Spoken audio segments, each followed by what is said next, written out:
Good morning, candidates. The role of risk engineers in insurance companies. Risk engineers assess and analyze potential risks associated with the insured properties or operations. They evaluate factors such as the condition of buildings, equipment, and manufacturing processes to determine the likelihood of potential impact of a loss.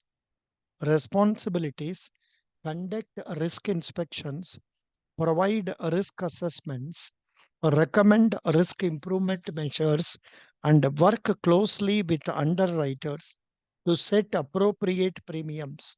They may specialize in different areas such as property risk engineering, industrial risk engineering, or construction risk engineering.